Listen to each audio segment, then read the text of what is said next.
Natu. The energy, the people and the movement. Air is more democratic. So like Delhi is done to the air, every city will do this to the air. I think there's garbage mafia and that's why our streets are dirty and things like that. Hi, welcome to the Impact Shift series where we talk to people who move over from long successful corporate careers to work in the sustainability and impact field.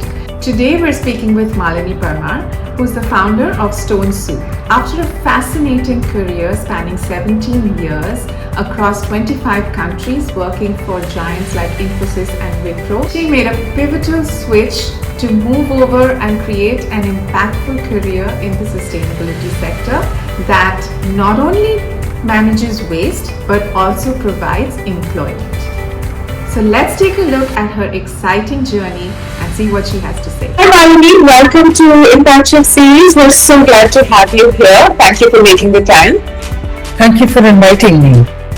Tell us a little bit about what you did before, for how long, and what it is that you do now at Stone Soup. Sure.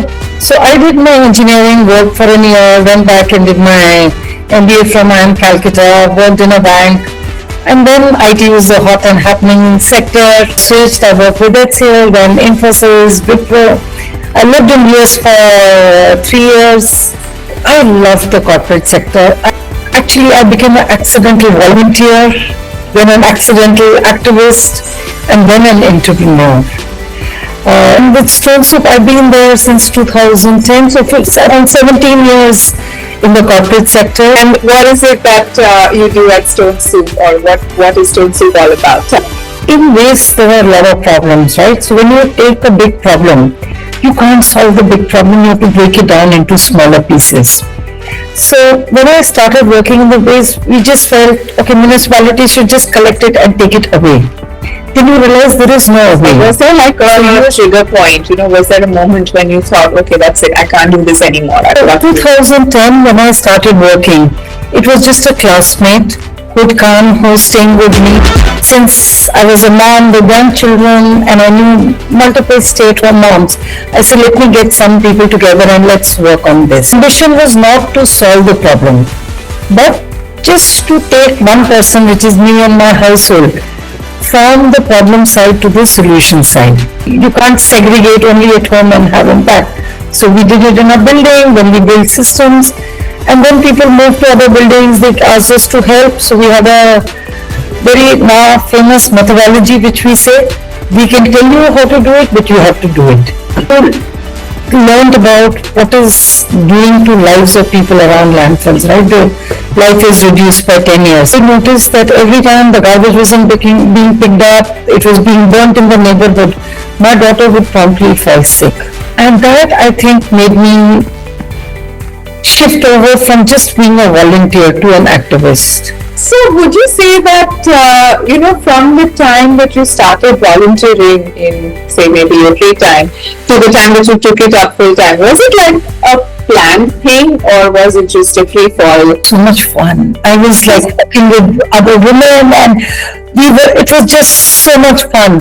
So after 6 months, I realized in IT, there are so many more people who understand operations, who understand methodologies, systems and things like this. Whereas volunteer work or work like this is more passion driven. Right. And that's when 15 of us were garbage sisters, were sitting together and thinking the idea of Stone Soup. How did your definition of a good day at work change from the corporate sector to the sustainability sector? In engineering, you always look at your pay balance, and it was always about increments, pay hikes, and that's a good day at work. Life has changed dramatically for me. We were working with self-help group women. I remember I decided I want to celebrate my birthday with them. And I got stuck in traffic, I reached late, so everyone had started eating.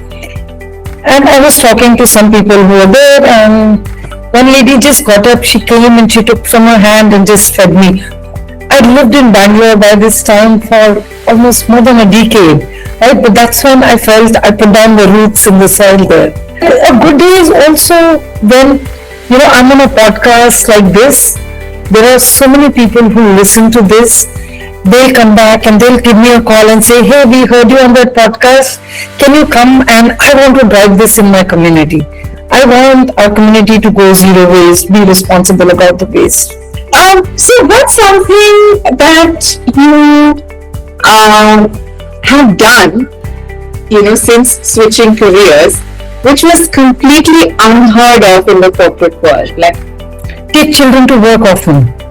Especially when they were younger, maid has not turned up, they're on holidays, take them to work. I remember taking once my daughter, there was a high court hearing and I took her there too. We don't have a women-friendly policy, but majority of women have been, we have in leadership, women with young children. And everyone does flexo, everyone is responsible, and it works out. if someone's switching over, how important do you think that an education or training in sustainability is? Learning is never a waste in any area, right? You didn't know about all these practices and then you have to work and design in current behaviors. So if you learn about sustainability, it can never be hurtful. But today when you look at it, sometimes just ESG, carbon credits, all of it has become such a paper moving, right? Without waste actually moving on the ground. We learned so much, and sometimes from women who were not educated. As a follow-up to that, what's the one thing that you learned on the ground that you don't think any course or any kind of formal training could have ever taught you? You think you've come into this space and you have your education and your degrees and everyone should just bow to you, right? You have to know that I have to work with people, which means there has to be a mutual respect, irrespective of what is socioeconomic status, education status. It's not that you know best. You need to work with people, and that's when the best solutions can come from. Workable solutions will come from. In this equation, when we think that it's somebody else's job, we forget the basic thing. Where can any municipality keep collecting waste and keep dumping it? They will run out of space eventually. Correct. Unless we reduce at source.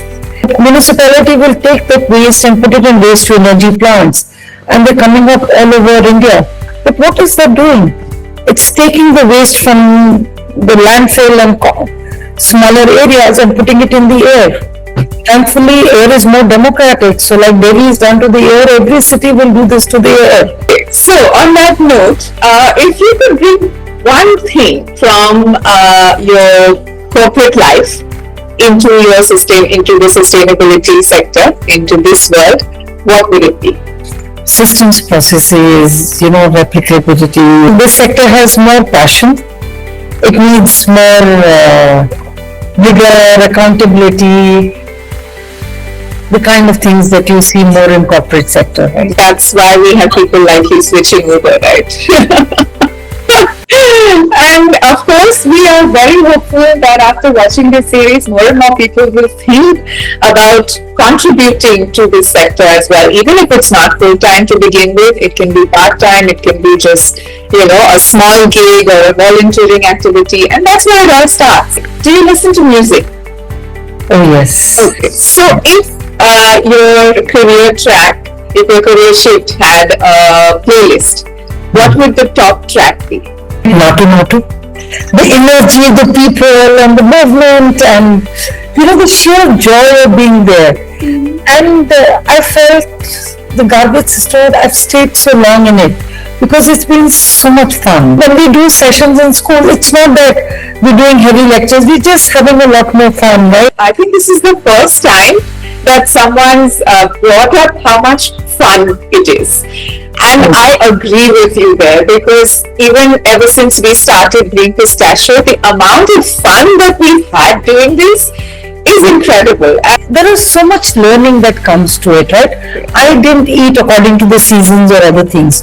But as I've interacted with people, I've learned that these are the fresh, now this is the time for this vegetable. And yeah, we're always talking about that at Green Pistachio. See, local, because these are the simplest ways to reduce emissions. It's the simplest way to reduce our footprint, and if we can't do these, then it's a long way to talk about, carbon trading and credits and tree plantations. All of that comes much, much later. These simple things can be done now, here, in your home, in your daily life, and that's where we feel everyone should start from. So I have to say, where to start.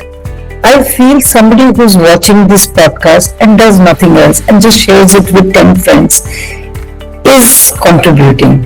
Thanks to the algorithm, it'll show them 4 videos. Eventually, they'll take a next step and a next step. So that actually was kind of our last question, but yes, if you'd like to add to that, what advice would you give to someone who's thinking about or considering making a shift like yours from a very successful, very busy, very driven corporate career to doing something in the impact sector? the sector is underfunded. You always have money challenges, right? It is hard. I mean, if you expect people to just clap for you every time you do something, that will not happen. I would recommend that always, if you can, just start as a volunteer, rather than just start a company and then to figure out. When you do volunteering, sometimes you'll feel that it's such a bad idea. So I wish that people who start the compostable bags had volunteered, and then anyone would have told them it's such a bad idea. Connect with more people. There are enough and more people who will help you. I can't tell you the number of people who selflessly also stepped up to help, to promote us, to do stuff. So it is tough, it is also nicer. Financially really work out your life. I did, of course, always all the wrong things. I just become a new mom. I'm a single mom, so I just bought a house, so all my timing was wrong, and of course that causes financial stress at that point of time. So you have to figure your financials out. That's an important one. Great. Thank you so much. Anyone watching this, please take this advice and talk to people, connect with more people, get the experiences on board, and then make the decision, right, wrong, good, bad, for whatever it's worth. I'm sure that eventually, of course, we will all learn to make it work, but yeah, it definitely helps to think about things before you get into that. That brings us to the end of our questions, but we would like to say a very, very heartfelt thank you to you for making the time, for giving us this wisdom and all of your experiences, your great insight into making a change and making it work in this sector. So thank you so much, Nalini. It's been great to have you. Thank you for inviting me. I really appreciate that.